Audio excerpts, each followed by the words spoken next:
Tata safari 2019 ಸ್ಟ್ರಾಮ್ ಇವತ್ತು ನಮ್ಮ ಹತ್ರ ಅದು ವೆರಿಕೋರ್ 400 ಟಾಪ್ ಎಂಡೆಡ್ ಕೊನೆಯ ಸೆಗ್ಮೆಂಟ್ನ ಗಾಡಿ.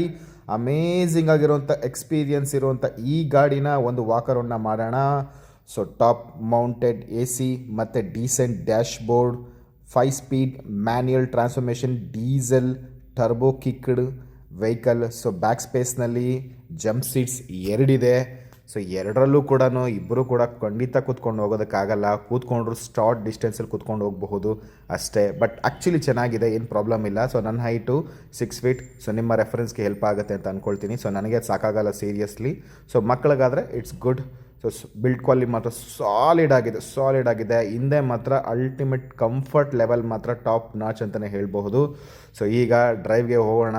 ಸ್ಮೂತಾಗಿದೆ ಇಂಜಿನ್ ಮಾತ್ರ, ಕ್ಲಚ್ ಮಾತ್ರ ಬೆಣ್ಣೆ ಥರ ಇದೆ ಮಾತ್ರ. ಗೇರ್ ಶಿಫ್ಟಿಂಗ್ ರೇಷಿಯೋ ಕೂಡ ತುಂಬ ಚೆನ್ನಾಗಿದೆ, ಅದರಲ್ಲಿ ಎರಡು ಮಾತಿಲ್ಲ. ಹ್ಯಾಂಡ್ಲಿಂಗ್ ಕೆಪಾಸಿಟಿ ಇದೆ, ಹೈ ಸ್ಪೀಡ್, ಬಹಳ ಫಾಸ್ಟಾಗಿ ಕ್ವಿಕ್ಕಾಗಿ 12 to 13 ಸೆಕೆಂಡ್ಸಲ್ಲಿ 100 ಕಂಪ್ಲೀಟ್ನ ಮಾಡುತ್ತೆ. ನಿಮಗೆ 70-80ನಲ್ಲಿ ಕ್ರೂಸ್ ಮಾಡೋಕ್ಕೂ ಚೆನ್ನಾಗಿದೆ, ನಿಮ್ಮ ಲಾಂಗ್ ಡ್ರೈವ್ಗೂ ತುಂಬ ಚೆನ್ನಾಗಿದೆ. ಸೇಫ್ಟಿ ಮಾತ್ರ ಸೂಪರಾಗಿದೆ ಅಂತಲೇ ಹೇಳ್ಬೋದು. ಬೇಕಾಗಿರುವಂಥ ಬೇಸಿಕ್ ಫೀಚರ್ ಎಲ್ಲನೂ ಕೂಡ ಈ ಗಾಡಿನಲ್ಲಿದೆ. ಯಾರ್ಯಾರು ತೊಗೋಬೇಕು ಅನ್ನೋ ಆಸೆ ಇದೆ, ರೇರ್ ವೀಲ್ ಡ್ರೈವ್ನ ಎಕ್ಸ್ಪೀರಿಯನ್ಸ್ ಮಾಡಬೇಕು ಅಂದಿದ್ದವ್ರಿಗೆ ಸಫಾರಿ ಅನ್ನೋದು ಒಂದು ಅಲ್ಟಿಮೇಟ್ ಚಾಯ್ಸ್ ಅಂತ ನನಗನ್ಸುತ್ತೆ. My favourite vehicle.